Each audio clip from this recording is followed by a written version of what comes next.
Hey, it's your girl JaNey, and I'm doing a quick tutorial on how I do a feed-in knotless braid. So let's jump right into it. So first I'm starting off with the edge flux because that's my best edge controller right now. I'm going to take a little bit of the product and I'm going to add a little to each side of the root and spread it very neatly. Again, I only want to add the actual edge control to the root area. Any other braid jelly I'm going to applicate through the hair, but I want to make sure that I get the root system straight. And I know I'm always gentle with the hair. I'm trying my best not to do any breakage or anything like that while I'm doing basically a touch up or retwist instead of a full style.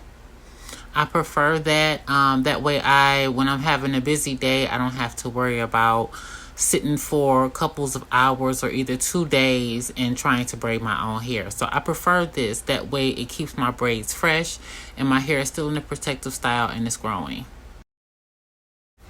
And now I'm going to go in with my braiding gel or braiding jelly. It doesn't matter what kind that you prefer, but this specific brand I have mixed with a little bit of Sulfur 8 beeswax gel. That way it gives me a lot more slip while I'm trying to braid the hair actually down. So I'm going to add enough product to all the strands of the hair, pretty much to the tip or the root. I know a lot of people may not use that much product, but I do it because it helps my ends to stick in and I don't have to worry about a fuzzy style when I'm braiding my hair. I want all my ends locked in. So I'm basically going to comb this thoroughly without doing any breakage. And in the front, I'm also going to do a separation of 3 pieces. You can see me here trying to get it together to see where I'm going to start. Now I didn't added so much product, but you know it's in the front, so that's going to help it stay. So I'm going to begin with 3 pieces like you would originally do your cornrow braids. I'm going to take that one before I loop it over, before I begin to do my 3rd cross. You can see my finger work, and I'm going to take that one piece and I'm going to put it between 2 of my middle fingers or hold it out to make sure. I'm going to add that first small piece of hair that's going to begin my feed-in braid. Okay, we're doing knotless, so I'm only adding it for the 2. Take it over and cross one time, pull it through. And I'm going to blend my hair in as much as I can with some of that braiding gel because I want my ends to lock in like I was saying. And then I'm going to cross over again and I'm going to pull it over. You see how that piece has no hair in it? Don't worry about that. I'm going to grab another piece, but as small as I can because I'm in the front here. Also making sure to add more of that braiding gel before I add the piece. That way the hair blends properly. Now I'm going to add the piece. Blend that one side with your actual natural hair. Grab over, pull like you would do a normal braid. Okay. Now we're back to that side. Every time I come to this side, I'm going to add that one piece to it, and that's going to be my feed-in braid. You see the 2? Okay. Blend that hair that you already got braided in. I didn't blend it that time, but you get what I'm saying. Pull it over.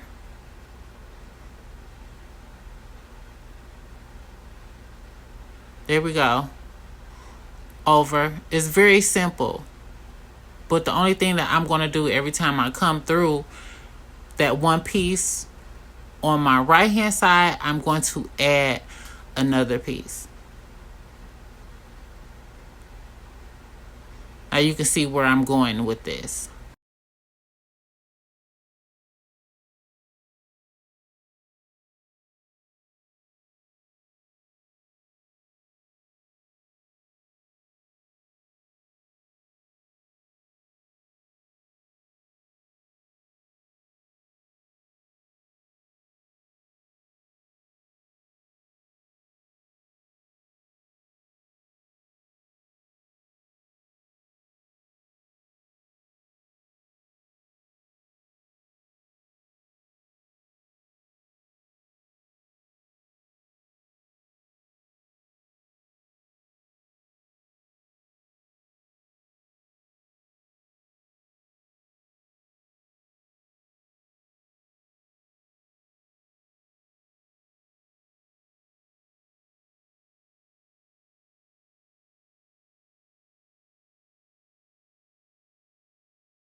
I'm going to speed it up a little bit here because it gets a little bit redundant after this.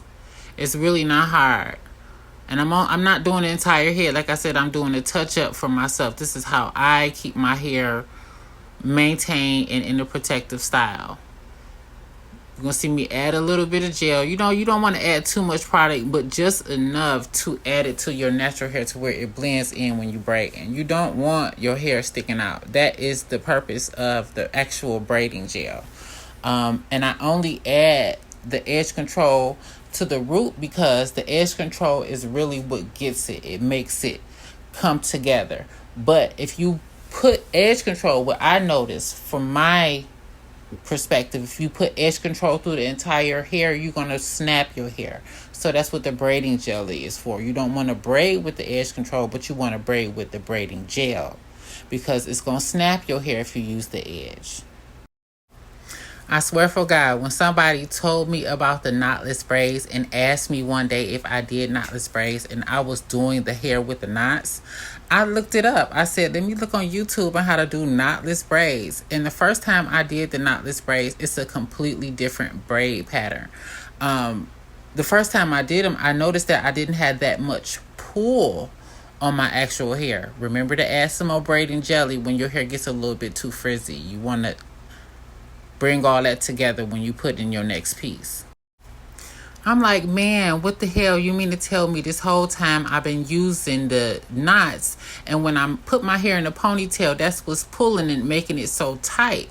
But if I do the knotless and I put my hair in a ponytail, I experience no pull at all. You know, and I realized that once I started practicing the knotless, and my braids got so much better. But I just had to figure out what was working for me for my hair texture. And this is the best way that I do my knotless braids.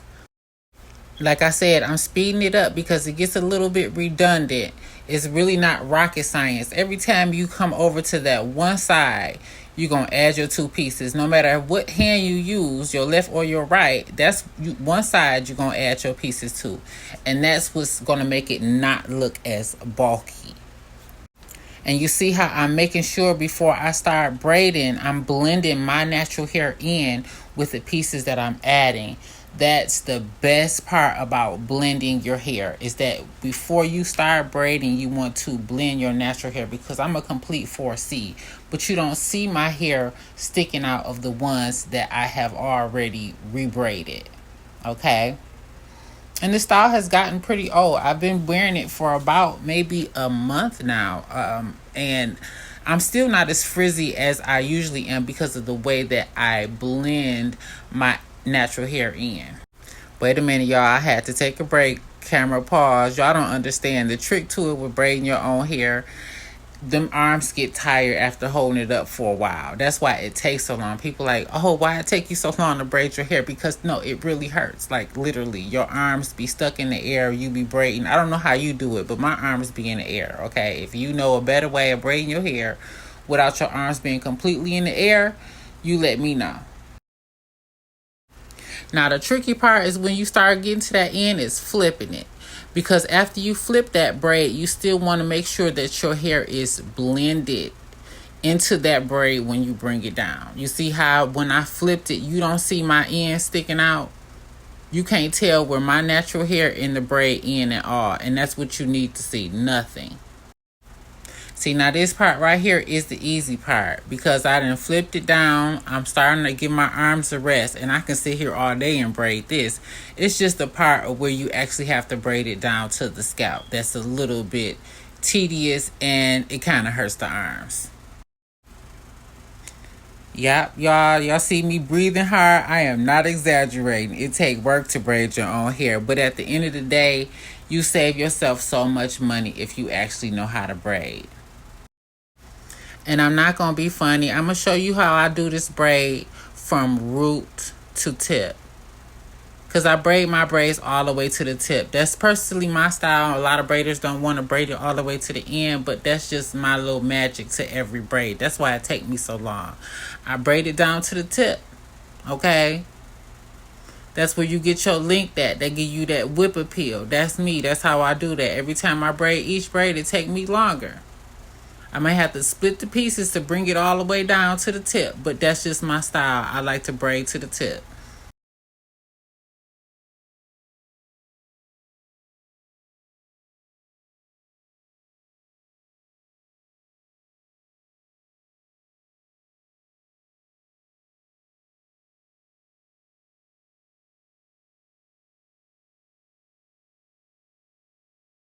Now remember, this is just a touch up, but you see that? You see how that braid I just braided? Forget the braids in the back. This one in the front. This is what we want the front to look like when we doing our touch up on our hair. And that's personally how I do my feed in knotless braids. I know it may be some people that do them a little bit different, okay? But that's how I do them. They're really long. I think I got a 20-inch of braid in here, or I think it's a 26. They don't sell these up north.